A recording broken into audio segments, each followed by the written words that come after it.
तो नमस्कार, एक बार फिर से आप सभी का स्वागत करता हूं मैं आप सभी का अपने यूट्यूब चैनल पे। जैसा कि आज का टॉपिक आप देख पा रहे होंगे, अंडरस्टैंडिंग मेडिसिन्स, कीमोथेरेपेटिक एजेंट और एंटीबायोटिक एंड सल्फर ड्रग्स आज का हमारा टॉपिक रहने वाला है। जैसा कि आप लोग को पता है कि मैं जो है जो बीटीएससी का ऑफिशियल सिलेबस है उसके हिसाब से जो है वीडियो अपलोड कर रहा हूँ। अपने काफ़ी सारे जो टॉपिक्स हैं ऑलरेडी कवर्ड हो चुके हैं, जैसा कि आपको पता है scope of anatomy, physiology, elementary tissue of body, structure function of skeleton, blood composition, ये भी हो चुका। और अभी पिछले 5 वीडियो से जो है हमारा जो चल रहा था टॉपिक वो था surgical instrument and surgical procedure, sterilisation और डिसइंफेक्शन, ये चल रहा था। और ये जो है पिछले 5 वीडियो लगभग 500 क्वेश्चन हमने इसमें कवर किए। काफ़ी लोगों की शिकायत आ रही थी कि सर आपका जो खुद का जो कंटेंट था वो बहुत बढ़िया था, आप बुक से पढ़ा रहे हैं, बुक से आपसे एक्सपेक्टेशन है कि आप अपने कंटेंट से पढ़ाएं, वो कंटेंट अभी किसी के पास अवेलेबल नहीं है। बाकी बुक वाले कंटेंट जो है बहुत लोग करवा रहे हैं। तो काफ़ी लोगों के टेलीग्राम मैसेज आए पर्सनली मुझे, और कुछ लोगों ने कमेंट सेक्शन में भी आकर के कमेंट किया। तो आज का हमारा वीडियो जो है वो किसी बुक से नहीं है, ये प्रॉपरली मेरे द्वारा जो है ये कंटेंट क्रिएट किया गया है। सबसे पहले जो है मैं आपको थोड़ा बेसिक नॉलेज जो है इस टॉपिक के बारे में, कीमोथेरेपेटिक एजेंट के बारे में बताऊंगा, एंटीबायोटिक और सल्फर ड्रग्स के बारे में। और इसके बाद जो है 50 क्वेश्चन जो हम लेंगे, इसके मल्टीपल चॉइस क्वेश्चन जो है वो लेंगे। और उसके बाद जो है इसी तरीके से एक एक कर करके जो है सारा वीडियो जैसा जो भी टॉपिक है ये खत्म करेंगे। साथियों, क्या होता है कि जब मैं वीडियो जो है बुक से क्यों अपलोड कर रहा था, बुक से अपलोड करने का कारण ये था कि बुक से अपलोड करने में ना इतनी मेहनत करने की आवश्यकता नहीं होती। लेकिन जब आप खुद से क्वेश्चंस बनाते हैं, खुद के कंटेंट बनाते हैं ना, तो काफ़ी टाइम लग जाता है। आज संडे था तो मैंने काफ़ी मतलब दिन भर फ्री था, छुट्टी थी मेरी, तो काफ़ी मेहनत लगी है। तो ऐसे में आपसे आग्रह, अगर आप चाहते हैं कि मैं खुद के कंटेंट अपलोड करूं तो आपको ये देखना पड़ेगा कि आप इस वीडियो को शेयर ज़रूर करें, लोगों तक पहुंचे ये वीडियो, कमेंट करें। जब तक कोई मोटिवेशन नहीं होगा तो इतनी मेहनत नहीं, मतलब होता नहीं है किसी से। तो इसलिए आपसे रिक्वेस्ट है कि चलो स्टार्ट करते हैं सीधा टॉपिक को। आप समझ गए होंगे मैं क्या कहना चाहता हूँ। जितना हो सके कमेंट करें और ग्रुप्स वगैरह में शेयर करें, ताकि एटलीस्ट जो है ना सफिशिएंट स्टूडेंट मिले जिसके ऊपर मेहनत की जा सके। चलिए स्टार्ट करते हैं आज का टॉपिक। आज का टॉपिक आप देख पा रहे होंगे कि कीमोथेरेपेटिक एजेंट, एंटीबायोटिक और सल्फर ड्रग्स।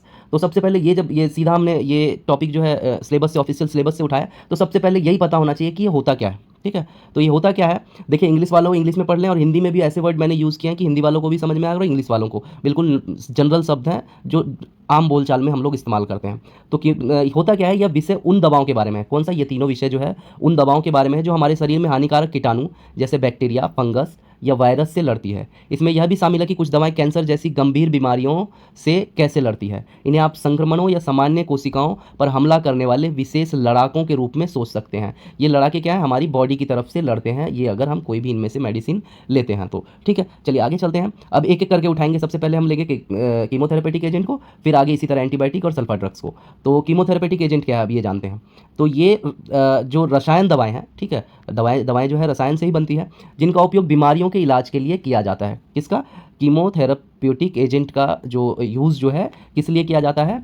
बीमारियों के इलाज के लिए किया जाता है। बीमारी का इलाज करने के लिए इस्तेमाल किए जाने वाले किसी भी रसायन के लिए यह एक व्यापक शब्द है। ठीक है, इसके बाद है संक्रमण। कई कीमोथेरेप्यूटिक एजेंट कीटाणुओं जैसे बैक्टीरिया, वायरस और फंगस को मारते हैं।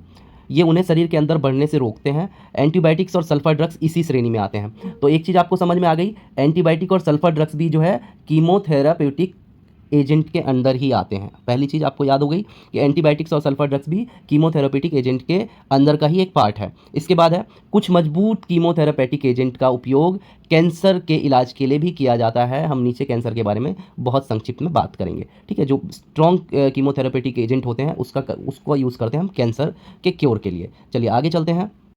अगला हमारा जो देख पा रहे होगे टॉपिक, एंटीबायोटिक्स। तो एंटीबायोटिक्स क्या होता है, इंग्लिश में पढ़ लेंगे आप। इंग्लिश में पढ़ने वाले हिंदी वालों को मैं बता देता हूँ, एंटीबायोटिक विशेष दवाएं हैं जो केवल बैक्टीरिया से लड़ती है। क्या? एंटीबायोटिक सिर्फ बैक्टीरिया से लड़ती है। वे बैक्टीरिया को मारकर या उन्हें बढ़ने से रोककर काम करती है। आपको आमतौर पर इसका उपयोग तब करना होगा जब आपको कोई बैक्टीरियल संक्रमण हो, जैसे बैक्टीरियल गले में खराश या कोई संक्रमित घाव। निर्धारित अनुसार पूरा कोर्स लेना हमेशा महत्वपूर्ण है। कभी भी हम जब एंटीबायोटिक लेते हैं तो उसका पूरा कोर्स लेना बहुत ज़रूरी है। आप भले ही 2 दिन का कोर्स करने के बाद आपको बेटर फील होने लग गया हो, लेकिन आपको 5 दिन का अगर डॉक्टर ने बोला तो वो कंप्लीट करना ही करना है। अच्छा, क्यों करना है? तो जल्दी बंद करने से बैक्टीरिया मजबूत और दवा के प्रति प्रतिरोधी बन सकते हैं। अगर जल्दी आपने बंद कर दिया, इस बार तो सही हो गया, आप नेक्स्ट टाइम से वो एंटीबायोटिक कार्य करना बंद कर देगी आप पे। सामान्य उदाहरण जो आप सुन सकते हैं, पेनिसिलिन और एमोक्सिसिलिन किसके? एंटीबायोटिक के जो है उदाहरण हैं। आगे चलते हैं। समान दुष्प्रभाव में, अच्छा इनके जो है कुछ साइड इफेक्ट हैं। पेट का खराब होना, दस्त, कभी कभी त्वचा पर दाने शामिल। यदि आपको दाने हो तो आप डॉक्टर को सूचित करें। तो ये सारी जो है हमारे साइड इफेक्ट है किसके? एंटीबायोटिक। अब चलते हैं सीधा सल्फर ड्रग्स पे। तो these are specific type of medicine, सीधा हिंदी में देखते हैं कि ये एक विशेष प्रकार की दवाएं हैं जो बैक्टीरिया से भी लड़ती है, लेकिन ये एंटीबायोटिक दवाओं से थोड़ी अलग तरह से काम करती है। बैक्टीरिया से तो लड़ती है, लेकिन ये एंटीबायोटिक दवाओं की तरह काम नहीं करती है। इसका उपयोग अक्सर मूत्र संक्रमण या कुछ अन्य विशिष्ट बैक्टीरियल समस्याओं के लिए किया जाता है। इन्हें लेते समय गुर्दे की समस्याओं को रोकने में मदद करने के लिए खूब सारा पानी पीने की हिदायत दी जाती है। एक सामान्य संयोजक सल्फा दवा जो है, एक एग्जाम्पल जो है यहाँ पे सल्फा दवा की, वो है कोट्राइमोक्साजोल। ये जो है सल्फा दवा की जो है एक तरीके से एग्जाम्पल है। सामान्य दुष्प्रभाव में त्वचा पर दाने और धूप के प्रति संवेदनशीलता में वृद्धि शामिल है। तो इसका जो साइड इफेक्ट जो है वो क्या है, त्वचा पर दाने निकलना और धूप से जो है एलर्जी हो जाना जो है इसके मुख्य जो है साइड इफेक्ट्स हैं। ठीक है, अब आगे चलते हैं। बेसिक अंडरस्टैंडिंग ऑफ कैंसर, ये अपना चौथा टॉपिक हो गया कि कैंसर क्या क्या है। तो कैंसर के बारे में देखते हैं। कैंसर की बुनियादी समझ। कैंसर होता क्या है? हमारा शरीर कोशिकाओं नामक छोटे छोटे निर्माण खंडों से बना हुआ है। बताया था कोशिका वाले टॉपिक में कि छोटे छोटी कोशिकाओं से बना है। समान रूप से ये कोशिकाएं नियंत्रित तरीके से बढ़ती हैं, मतलब कि बिल्कुल जितना बढ़ना है उतना ही बढ़ती है और विभाजित होती है, और जब टूटना होता है उतना टूटती है। कैंसर तब होता है जब कुछ कोशिकाएं नियंत्रित से बाहर बढ़ने और विभाजित होने लग जाती हैं, और उसमें उन्हें मारना चाहिए तब भी नहीं मरती हैं। होता क्या है, जैसे ये किसी कोई सेल है, अब इसको इसके अंदर ही बढ़ना चाहिए, सेल वॉल के अंदर ही, लेकिन वो कोशिकाएं जब बाहर बढ़ने लग जाती हैं, तो उसको कैंसर कहते हैं। ठीक है, वो विभाजित होने लग जाती हैं तो उसको, और जबकि उसको बाहर बढ़ना नहीं चाहिए, अगर उसे मारना भी चाहते हैं तो वो मरती नहीं है, तो उसी को कैंसर बोला जाता है। ये सामान्य कोशिकाएं एक गांठ बन सकती है जिसे ट्यूमर कहते हैं। ठीक है, कैंसर के लिए कीमोथेरेपी क्या है? जब हम कैंसर के लिए कीमोथेरेपी की बात करते हैं तो इसका मतलब उन तेजी से बढ़ती कैंसर कोशिकाओं को मारने या उन्हें फैलाने से रोकने के लिए मजबूत दवाओं का उपयोग करना है। जब वो सेल बढ़ रहे होते हैं तो बहुत ही मजबूत दवाई चाहिए होती है उस सेल को मारने के लिए, वहीं पे रोकने के लिए। ये दवा इंजेक्शन के माध्यम से गोलियों के रूप में दी जा सकती है। ठीक है, इंजेक्शन के माध्यम से भी दी जाती है और गोलियों के माध्यम से भी जो है दी जाती है। चलिए आगे चलते हैं। ड्रेसर के लिए क्यों जानना जरूरी है? देखिए, हर चीज़ को ना, जो भी टॉपिक है उसको आपको अटैच करना पड़ेगा कि ये टॉपिक आपके लिए क्यों इंपॉर्टेंट है। तो ड्रेसर के लिए क्यों महत्वपूर्ण है? आप ऐसे मरीजों को देख सकते हैं जिन्हें कैंसर का इलाज मिल रहा है या मिल चुका है। उनकी प्रतिरक्षा मजबूत दवाओं के कारण कमजोर हो सकती है। ठीक है, तो कैंसर के पेशेंट क्या होते हैं, उनकी प्रतिरक्षा प्रणाली जो होती है ना, रोग से लड़ने की क्षमता कम हो जाती है, और उनको संक्रमण रोकने के लिए स्वच्छता के साथ अतिरिक्त देखभाल की आवश्यकता होती है। और वैसे पेशेंट का जब आप पट्टी करेंगे तो संक्रमण होने के चांसेस बहुत ज़्यादा होते हैं। तो ऐसे में स्पेशल केयर के साथ उनका ड्रेसिंग भी करना होता है। इसलिए आपको कैंसर के बारे में पता होना थोड़ा जरूरी है। आपको उनके इलाज के विवरण जानने की आवश्यकता नहीं है, लेकिन जागरूक रहना उनकी समग्र स्वास्थ्य स्थिति को समझने में मदद करती है। अब उसके स्वास्थ्य के बारे में आपको नहीं पता, मतलब आपके जॉब का पार्ट नहीं है वो, क्या दवाई चल रही है, कैसे चल रही है, बस आपको पता होना चाहिए कैंसर क्या होता है, जिससे कि अगर आपके पास पेशेंट वो आता है तो आप उसका प्रॉपरली जो है देख रेख कर सको, प्रतिरक्षा क्योंकि उनकी कमज़ोर होती है, तो आप उसको इन्फेक्शन से बचा सको। चलिए अब सीधा चलते हैं कि एक ड्रेसर के रूप में आप ऐसे मरीजों से मिल सकते हैं जो दवाएँ ले रहे हैं। ठीक है, और यह समझना महत्वपूर्ण कि दवाएं संक्रमण या गंभीर बीमारियों से लड़ती है। यदि कोई मरीज पेंसिलिन या सल्फर ड्रग से एलर्जी उल्लेख करता है तो आपको पता होगा कि यह बताने के लिए महत्वपूर्ण जानकारी है। आप कुछ बुनियादी मौखिक दवाएं देने या एजेंटों वाली सामयिक टॉपिकल प्रयोगों में मदद करने में भी सहायता कर सकते हैं। उसके उद्देश्य की बुनियादी समझ आपको नर्सों डॉक्टरों को बेहतर सहायता करने में मदद करती है। ठीक है, तो आपको बुनियादी जो चीज़ें हैं वो पता होनी चाहिए, ताकि आप डॉक्टर्स और नर्सों से एक तरीके से ब्रिज के काम, जो ब्रिज होता है बात करने का जो एक तरीका होता है, आपको पता चल सके क्या चल रहा है। ठीक है, अब चलिए यहाँ पे मैंने एक टेबल बनाया है। टर्म क्या है कि कीमोथेरेपेटिक एजेंट जो है, English meaning drugs that fight harmful organisms. ठीक है, तो थेरेपेटिक एजेंट क्या होता है? हानिकारक जीवों से लड़ने वाली दवाएं को क्या बोलते हैं? कीमोथेरेपेटिक एजेंट बोलते हैं। ठीक है, इसके बाद एंटीबायोटिक क्या है? किल बैक्टीरिया ओनली, केवल बैक्टीरिया मारती है। और सल्फर ड्रग्स क्या है? स्टॉप बैक्टीरिया ग्रोथ, तो बैक्टीरिया की वृद्धि को रोकती है और मारती भी है। ठीक है, चलिए ये सारी चीज़ें आपको कीमोथेरेपी, एंटीबायोटिक और सल्फर ड्रग्स हो गया। अब इस पर हम स्टार्ट करते हैं क्वेश्चंस। 100 क्वेश्चंस हम लेंगे और बहुत ही इंपॉर्टेंट क्वेश्चन है। 100 क्वेश्चन आज एक वीडियो में तो नहीं, 50-50 करके जो है ये, तो आज 50 क्वेश्चंस कवर करने की कोशिश करते हैं। तो कौन सा शब्द व्यापक रूप से किसी बीमारी, विशेषकर संक्रमणों के इलाज के लिए उपयोग किया जाने वाले किसी भी रासायनिक एजेंट को संदर्भित करता है? तो कीमोथेरेपेटिक एजेंट। इंग्लिश में देखते हैं, which term broadly refers to any chemical agent use to treat disease specially infection. तो कोई भी केमिकल एजेंट जो है जो डिजीज़ को ट्रीट करता है, स्पेशली इन्फेक्शन को, तो उसको हम क्या बोलते हैं? कीमोथेरेप्यूटिक एजेंट उसको बोलते हैं। चलिए आगे चलते हैं। एंटीबायोटिक विशेष रूप से किस प्रकार के सूक्ष्म जीवों से लड़ने के लिए डिज़ाइन की गई है? Design fight which type of micro organism, तो यह है बैक्टीरिया से फाइट करने के लिए जो एंटीबायोटिक को डिज़ाइन किया गया है। अधिकांश एंटीबायोटिक दवाएं की प्राथमिक क्रिया क्या है? तो टू किल और stop the growth of bacteria, bacteria को मारना या उसकी वृद्धि रोकना जो है एंटीबायोटिक दवाओं की प्राथमिक क्रिया है। आगे चलते हैं। विच of the following is common example of antibiotic, तो इनमें से एंटीबायोटिक का सामान्य उदाहरण क्या क्या है, तो पेंसिलिन जो है एंटीबायोटिक का सामान्य उदाहरण, पैरासीटामोल नहीं है, इंसुलिन, विटामिन सी नहीं है। आगे चलते हैं, when taking antibiotic what is the very important to do when if you start feeling better, तो एंटीबायोटिक लेते समय यदि आप बेहतर महसूस करने लगे तो क्या करना बहुत महत्वपूर्ण है। अब ऊपर बता चुका हूँ, ये सब क्वेश्चन आपको इजी लग रहे होंगे। Complete the full course as per prescribe, निर्धारित अनुसार पूरा कोर्स करें, ठीक है। यदि आप एंटीबायोटिक बहुत जल्दी लेना बंद कर दें तो क्या हो सकता है, ये भी मैं बता चुका हूँ ऊपर, तो बैक्टीरिया मजबूत प्रतिरोधी हो सकती है, अगली बार से याद, वो जो है इफेक्ट कम हो जाएगा उसका। आगे चलते हैं, सल्फा ड्रग्स, सल्फोनामाइड भी बोलते हैं इसको, का उपयोग मुख्य रूप से किस प्रकार के संक्रमण के इलाज के लिए किया जाता है, तो बैक्टीरियल संक्रमण के लिए इलाज के लिए किया जाता है।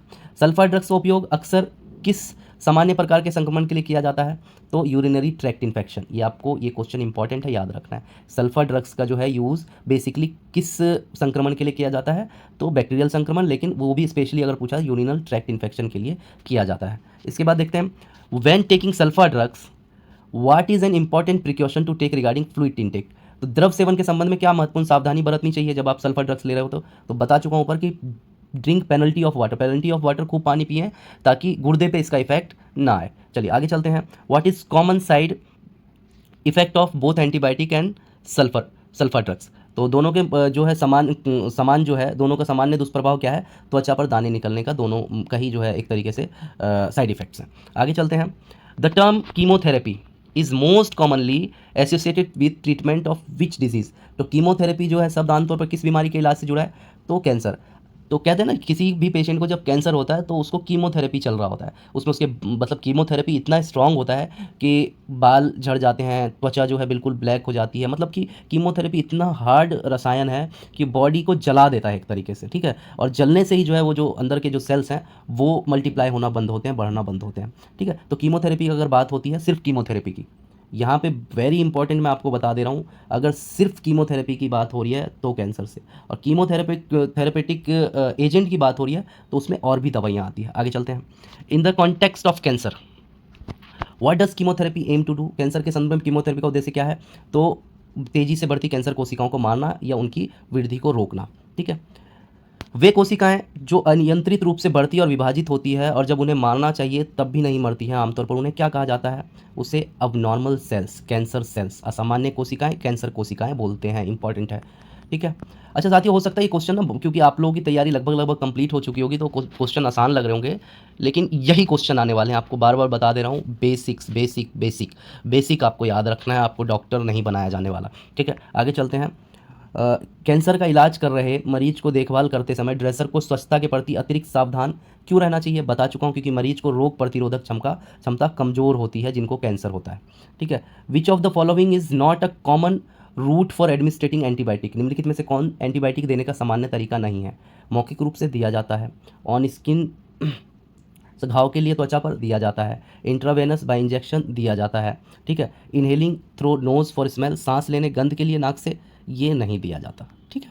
आगे, if patient tell you that, इसमें एक कन्फ्यूज़न और होगा कि जो इन्हेलर देते हैं वो भी तो एंटीबायोटिक, वो एंटीबायोटिक नहीं होता, वो बेसिकली जो होता है कुछ स्टेरॉइड्स होते हैं और कुछ होता है एंटीबायोटिक्स, वो नहीं होता।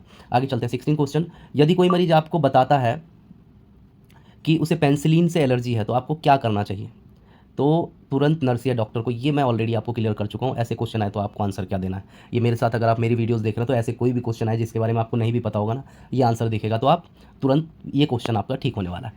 आगे चलते हैं, दवाओं का कौन सा वर्ग मुख्य रूप से बैक्टीरिया को मारकर या उनकी वृद्धि को धीमा करके कम काम करता है, तो एंटीबायोटिक क्या करता है, बैक्टीरिया को मारकर उसकी वृद्धि को धीमा करता है। आगे चलते हैं, एमोक्सिसिलिन, एमोक्सिसिलिन एक सामान्य प्रकार का क्या है, एंटीबायोटिक है। इसके बाद है, निम्नलिखित में से किस स्थिति के लिए एंटीबायोटिक निर्धारित किए जाने की संभावना है, तो किसके लिए, जो है बैक्टीरियल थ्रोट इन्फेक्शन के लिए जो है क्या लेने की संभावना होती है, एंटीबायोटिक लेने की ज़रूरत होती है।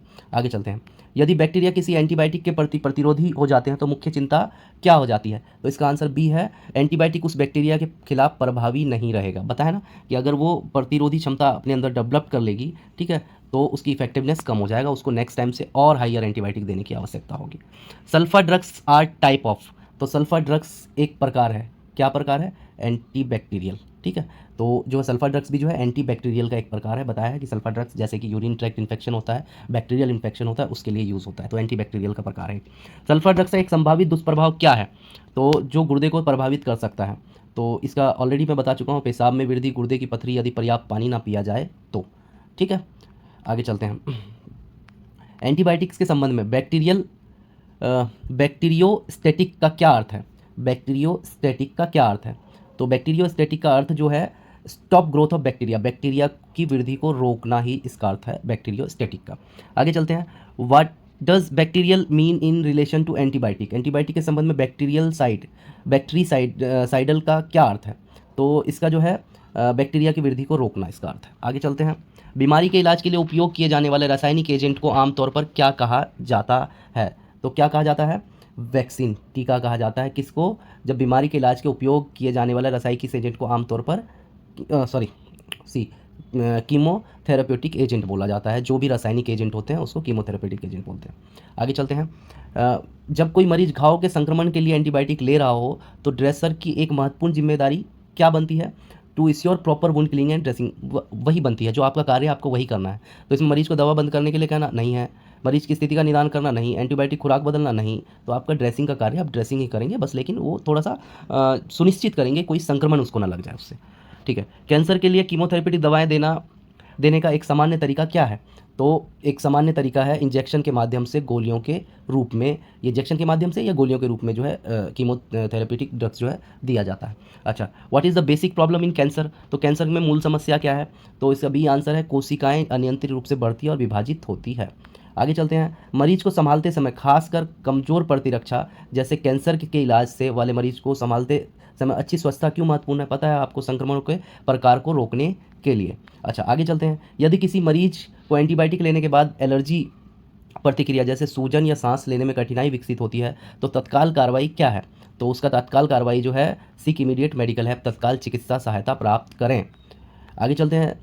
कोट्राइमेक्साजोल दो दवाओं का एक संयोजन है जिसमें अक्सर एक सल्फा दवा शामिल होती है। इसका उपयोग आमतौर पर किस लिए किया जाता है? ऑलरेडी बताया जा चुका है कि ये जो है बैक्टीरियल इन्फेक्शन के लिए होता है सल्फा दवाइयाँ। ऑफ्टन यूटीआईज में यूज़ होता है। किसमें? यूरिनरी यूटीआई का फुल फॉर्म आपको पता होना चाहिए। मैं मेरे जुबान पे आ रहा था लेकिन मैं बताऊंगा नहीं, आप कमेंट करके बताएं कि यूटीआई का फुल फॉर्म क्या है। आगे चलते हैं। निम्नलिखित में से कौन सा एंटीबायोटिक के बारे में सही कथन नहीं है? तो कौन सा कथन नहीं है? They can prevent viral infection. ठीक है, ये कथन सही है। वायरल संक्रमणों से यह रोक नहीं सकता क्या? एंटीबायोटिक।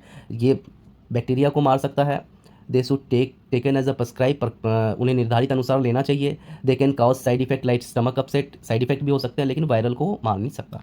ठीक है। यदि कोई मरीज एंटीबायोटिक का लंबा कोर्स ले रहा है तो उन्हें कौन सा सामान्य पाचन संबंधी दुष्प्रभाव अनुभव हो सकता है? तो डायरिया हो सकता है उसको। एंटीबायोटिक लेने से जो है दस्त लग सकते हैं उसको, क्योंकि हाई पावर होता है। आगे चलते हैं। Which statement is true about antibiotic and viruses? ठीक है, एंटीबायोटिक और वायरस के बारे में कौन सा कथन सही है? तो इसका जो कथन सही है, antibiotic are not effective against virus. Antibiotic virus के खिलाफ प्रभावी नहीं है, एंटीबायोटिक वायरस को मारते हैं। कौन सा कथन सत्य है? ठीक है, तो एंटीबायोटिक किल वायरसेस नहीं, तो एंटीबायोटिक वायरस के खिलाफ प्रभावी नहीं है। तो ये इसको क्वेश्चन को समझने में थोड़ी सी दिक्कत आ रही है, होल्ड करूँगा। ठीक है, देखिए मेरे बनाए हुए क्वेश्चन में ही मैं ही ये ट्रिकी क्वेश्चन मैंने डाला था, और इसमें क्या है, ये ना कुछ नहीं है, इस क्वेश्चन में है कुछ नहीं, लेकिन काफ़ी बच्चों का जो है ये क्वेश्चन गलत हो जाएगा। ऐसे क्वेश्चन आपको आएंगे, इसलिए इस क्वेश्चन पे आपको ध्यान देना है, इसको समझने का प्रयास करना है कि एंटीबायोटिक और वायरस के बारे में कौन सा कथन सत्य है। दोनों के बारे में कथन सत्य होना चाहिए। तो एंटीबायोटिक किल वायरसेस, ये सत्य है? नहीं, गलत है ये, तो ये आंसर नहीं होगा। Antibiotic are not effective against viruses, तो एंटीबायोटिक वायरस के खिलाफ प्रभावी नहीं, ये सत्य है, तो ये आंसर इसका सही होगा। इसके अलावा एंटीबायोटिक हेल्प वायरसेस ग्रो, नहीं, ऐसा भी नहीं है, ये भी गलत है। Antibiotic only work on some viruses, नहीं, किसी पे भी काम नहीं करता, तो ये आंसर इसका सही हो गया। थोड़े से ट्रिकी क्वेश्चन भी डालते हैं, जिस क्वेश्चन में कुछ होता तो नहीं है लेकिन हमारे समझने में थोड़ी सी दिक्कत हो जाती है। तो what is the purpose of topical antibiotic? Topical antibiotic क्या है? तो सामयिक एंटीबायोटिक बोलते हैं इसको। का उद्देश्य क्या होता है? इसका उद्देश्य to applied on skin for local infection, स्थानीय संक्रमण के लिए त्वचा पर लगाया जाता है। ठीक है, ये आपको याद रखना है। टॉपिकल एंटीबायोटिक क्या होता है? जो स्किन पर लगाया जाता है उसको टॉपिकल या सामयिक एंटीबायोटिक बोलते हैं। वेरी इंपॉर्टेंट क्वेश्चन है। आगे चलते हैं। Why is the important for dresser to know about drug allergy? अच्छा, ड्रग एलर्जी के बारे में ड्रेसर को क्यों पता होना चाहिए? मरीजों में गंभीर प्रतिक्रियाओं को रोकने के लिए पता होना आवश्यक है। इसके बाद है सल्फर ड्रग्स एक सामान्य दुष्प्रभाव क्या है जो त्वचा को सूरज की रोशनी के प्रति संवेदनशील बना देती है? मैंने ये तो बताया था ना कि साइड इफ़ेक्ट है कि ज़्यादा जो है सूर्य की रोशनी से जो है साइड इफ़ेक्ट होता है उनको, लेकिन क्यों होता है? तो इसका कारण था फोटो सेंसिटिविटी, बढ़ी हुई सूर्य की संवेदनशीलता, फोटो सेंसिटिविटी ज़्यादा बढ़ जाती है उस मरीज़ की। आगे चलते हैं, सामान्य कोशिकाओं की वृद्धि में जो जब उन्हें मरना चाहिए तब भी नहीं मरती, तो उसे क्या कहा जाता है? तो उसे ट्यूमर कहा जाता है। मतलब कोशिकाएँ जब जितना बढ़ना चाहिए उससे ज़्यादा बढ़ जाती है और जब मरना चाहिए मरती भी नहीं है, तो उसे ट्यूमर बोलते हैं। आगे चलते हैं, जब कोई मरीज़ कैंसर के लिए कीमोथेरेपी ले रहा होता है तो वे अक्सर अधिक प्रवण होते हैं। प्रवण patient undergoing chemotherapy they are often more prone to क्या? इन्फेक्शन लगने के। प्रवण का मतलब यहाँ पे प्रोन का मतलब होता है कि चांसेस, ठीक है? तो क्या चांसेस होते हैं उनको? इन्फेक्शन लगने के सबसे ज़्यादा चांसेस होते हैं। आगे चलते हैं, what is the primary purpose of antibiotic in wound care? तो एंटीबायोटिक का वुंड केयर में जो घाव की देखभाल में क्या उद्देश्य है? तो एंटीबायोटिक घाव में बैक्टीरियल संक्रमण को रोकना या इलाज करना उनका मुख्य उद्देश्य है। आगे चलते हैं, विच टर्म रेफर टू, वह शब्द क्या है जो रासायनिक पदार्थों का उपयोग करके किसी बीमार के इलाज को संदर्भित करता है? Chemotherapy. Which term refer to treatment disease using chemical substance, जहाँ पे केमिकल या रासायनिक सब्सटेंस की बात आएगी उसका मतलब कीमोथेरेपी होता है। आगे चलते हैं, पेंसिलिन मुख्य रूप से किसकी कोशिका भित्ति को लक्षित करके काम करता है? तो बैक्टीरिया। बैक्टीरिया का क्या करता है? कोशिका भित्ति, ट्रीटिंग द सेल वॉल्स, ये सेल वॉल है ना, सेल वॉल पे ही अटैक करता है क्या? पेंसिलिन। ठीक है, आगे चलते हैं, यदि किसी मरीज को बैक्टीरियल संक्रमण है तो किस प्रकार की दवा निर्धारित की जानी चाहिए? Antibiotic. Which of the following is not general characteristic of antibiotic? तो ये जो है वे सभी प्रकार के संक्रमण के खिलाफ प्रभावी होते हैं। साथियों, जो मैंने ऊपर जो 10-20 लाइन का जो ऊपर जो ब्रीफ था ना, अगर वो आप अच्छे से पढ़ लेंगे तो ये क्वेश्चंस पढ़ना नहीं है खाली, उसको समझ लेंगे, अगर दिमाग में बिठा लेंगे तो जितने क्वेश्चन है वो सारे सही हो जाएंगे आपके। तो जो भी मैं बता रहा हूँ उस पर बिल्कुल प्रॉपर ध्यान देना है और मेन ना समझने की कोशिश करनी है। याद इतना नहीं रहता, याद आदमी भूल भी जाता है याद किया हुआ, लेकिन अगर आप समझ लेंगे ना तो वो चीज़ें ज़्यादा मजबूती से आपके दिमाग में बैठ जाती है। सल्फर ड्रग्स को अक्सर बैक्टीरिया के खिलाफ उनके प्रभावों को बढ़ाने के लिए दूसरी दवा के साथ संयोजन में उपयोग किया जाता है। इन संयोजन को अक्सर क्या कहा जाता है? ठीक है, तो ये क्या, सल्फर ड्रग्स को ना अक्सर बैक्टीरिया के खिलाफ उनके प्रभाव मतलब प्रभाव को बढ़ाने के लिए यूज़ करते हैं, उसको बोलते हैं कोट्राइमेक्साजोल जो है वो दवाई है। आगे चलते हैं, कुछ एंटीबायोटिक जैसे टेट्रासाइक्लिन का एक सामान्य दुष्प्रभाव क्या है, खासकर बच्चों में यदि लंबे समय तक दिया जाता है तो टीथ, दांतों का मलिनीकरण, डिस्कलरेशन हो जाता है, दांत जो है गंदे होने लग जाते हैं। किससे? अगर हम टेट्रासाइक्लिन जैसी दवाइयाँ ज़्यादा लंबे चलाते हैं तो। जब किसी मरीज को खाली पेट एंटीबायोटिक लेने की सलाह दी जाती है तो उसका क्या अर्थ है? तो उसका अर्थ है भोजन खाने से पहले, बिफोर ईटिंग। अगर साथियों क्वेश्चन अच्छा लग रहा है तो आपको कमेंट सेक्शन में जा करके कमेंट जरूर करना है, नहीं तो मैं दोबारा से बुक उठा लूँगा और बुक से ही फिर चलेंगे, क्योंकि इसमें मेहनत बहुत ज़्यादा लगती है। ठीक है, तो आप कमेंट सेक्शन में कमेंट कर करके जरूर बताएं कि क्वेश्चन आप ठीक लग रहे हैं, नहीं लग रहे, समझ आ रहे हैं कि नहीं आ रहे। कई बार क्या होता है, समझ आ रहे हैं तो लोग इनको आसान क्वेश्चन सोचने लग जाते हैं, लेकिन क्वेश्चन का जो स्टैंडर्ड रहने वाला है वही पढ़ना जो है सबसे इंपॉर्टेंट है। बहुत ज़्यादा डीप में जाकर पढ़ना भी मेरे ख्याल से बेवकूफ़ी है। चलिए सीधा 2-3 क्वेश्चन और रह गए, इसको कंप्लीट करके वीडियो को अंत करते हैं कि एंटीबायोटिक प्रतिरोध का प्राथमिक कारण क्या है? तो प्राथमिक कारण क्या है? वायरस संक्रमणों के लिए एंटीबायोटिक लेना, ठीक है, एंटीबायोटिक का पूरा कोर्स पूरा ना करना, ठीक है, और एंटीबायोटिक का अत्यधिक उपयोग और दुरुपयोग, उपरोक्त सभी, तो ये सारे कारण हैं। ड्रेसर को एंटीबायोटिक के संबंध में निम्नलिखित में से कौन सा काम नहीं करना चाहिए? क्या नहीं करना चाहिए उसको? कि उसको जो है डॉक्टर द्वारा निर्धारित एंटीबायोटिक को नहीं बदलना चाहिए, वो बदल नहीं सकते। मरीज को समय पर दवा लेने याद दिलाना चाहिए, दिला सकते हैं। किसी भी असामान्य दुष्प्रभाव की नर्स को रिपोर्ट करना, दवा का उचित भंडारण सुनिश्चित करना। ठीक है, आगे चलते हैं, what is the tumour form by abnormal cell growth? तो अबनॉर्मल सेल ग्रोथ जो बनता है उसको क्या बोलते हैं? तो उसको जो है कैंसर ही बोला जाता है। इसको है सौम्य ट्यूमर, गैर कैंसर युक्त, और घातक ट्यूमर, कैंसर युक्त। ये 2 तरीके के जो है ट्यूमर बनते हैं। तो जब ट्यूमर फॉर्म्ड होता है तो बायोप्सी कर करके जो है पता लगाते हैं कि वो कैंसरस ट्यूमर है या नॉन कैंसरस है। 2 तरह के ट्यूमर्स आपको याद रखना है, बेनिग्न ट्यूमर और मैलिग्नेंट ट्यूमर। तो 50 क्वेश्चन हमारे पूरे हो गए, क्वेश्चन और भी हैं, लेकिन ये जो है क्योंकि वीडियो काफ़ी लंबा हो गया है तो अगले वीडियो में जो है ये लेंगे। और आप कमेंट करके ज़रूर बताएं कि अगले 50 क्वेश्चन और अपलोड करने हैं या अभी थोड़ा सा होल्ड कर दूँ 1-2 दिन के लिए। बहुत बहुत धन्यवाद, थैंक यू।